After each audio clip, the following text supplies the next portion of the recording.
The following guide and sample application is meant to provide guidance on how to fill out the Special Services at Home SSAH application. This guide follows the online version of the SSAH application. The paper copy may differ slightly. All information given on the sample application is fictitious and is meant to provide an example. This is a guide only and cannot cover every situation. If this is your first time accessing the application, click on Apply on the left side of the screen. Section 1. Assistance with completing the application. You will be asked if anyone is supporting you with filling out the application, i.e., community agency, DCAS, social worker, support worker, etc. If yes, you will be asked if they are with an agency and will need to provide the agency name, if applicable, the person's name, phone number, and email address. You will then accept or decline to grant them permission to access the online application. This means they would be able to access any saved drafts, add or modify information, submit the application on your behalf, and receive email communications about your application. Section 2. Applicant Information. The applicant is the parent, caregiver, or guardian. You will need to provide a name, phone number, email address, and mailing address. Section 3. Child Information. The child is the person with a diagnosed disability. You will need to provide their name, date of birth, and gender identity.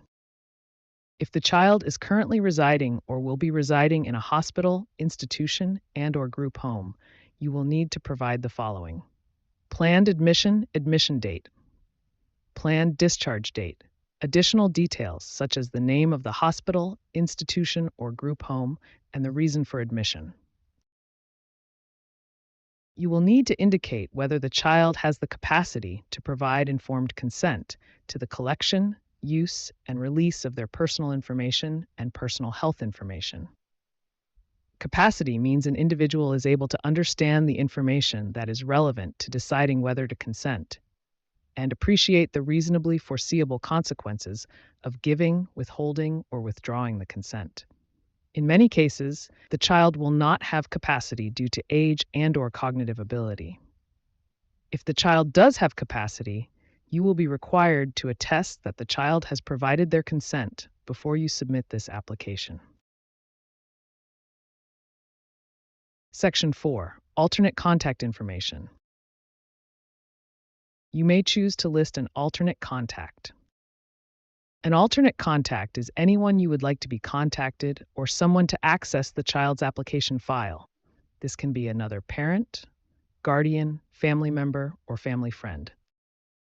You will need to provide their name, relationship, phone number, and email address. Section 5. Administration of funding. In most cases, families will receive and manage the funds.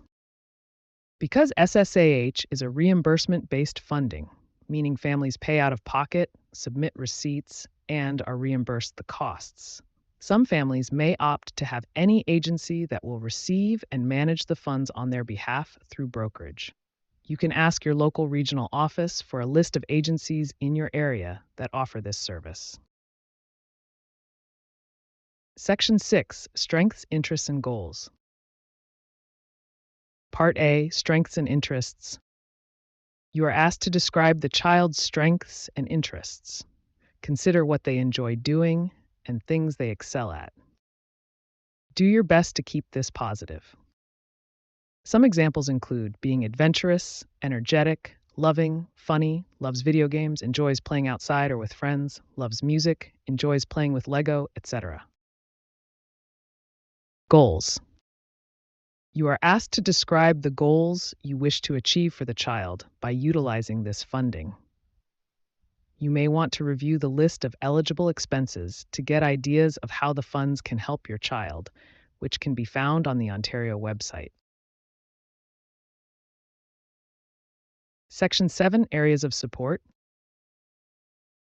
For this section, there are areas of support categories: personal development support, supervision, behavior, personal care, health, and medical. Each section has subsections.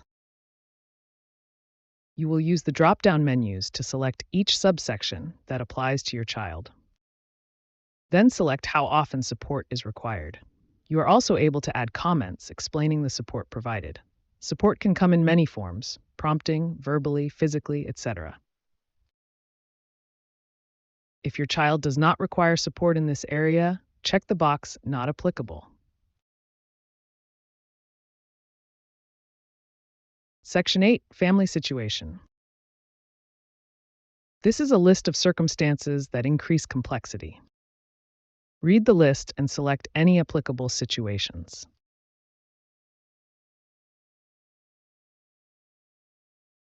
Section 9, Informal Support Networks.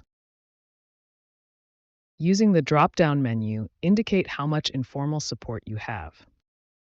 Informal support includes family, friends, neighbors, or anyone else that can help you without being paid to do so. Section 10, Upload Documents. You must upload the following documents before you can submit your application. Documents cannot be password protected. Child's medical and supporting documentation. A copy of the child's medical and supporting documentation that provides details and verification of the child's medical condition and disability. Child's proof of immigration status or citizenship in Canada, such as their Ontario or other Canadian province or territory birth certificate, certificate of Indian status, Canadian citizenship, Canadian passport, permanent resident card, or Immigration, Refugees and Citizenship Canada letter. Child's proof of residency in Ontario, such as the child's school registration document, your valid Ontario driver's license, valid Ontario photo card, rental or lease agreement, property tax bill, utility bill, or statement of direct deposit for Ontario Works or for the Ontario Disability Support Program. Submitting the application. Ensure you have completed each section in full. You should have a check mark in a green circle beside each section. If you have missed any questions, you will see an X in a red circle. Once complete, you will then click Review before submitting. This gives you an opportunity to double-check information for accuracy. Be sure to pay close attention to the spelling of names, phone numbers, and email addresses. Complete the required consents and click Submit. You will get a message that the application has been submitted. You can then also save a copy of the completed application. It is suggested that you keep a copy for future reference, as you may need to complete another application if there are any changes to support needs. If you have completed ACSD or SSAH application in the past, you will get a message that the email address is already being used. You will need to click the box indicating you have completed an application before and then fill in your user ID and email address. You can request your user ID be emailed to you if you do not have the information with you. The user ID will be very long, consisting of random letters and numbers. You can copy and paste the user ID from the email, but be sure there are no blank spaces before or after the user ID.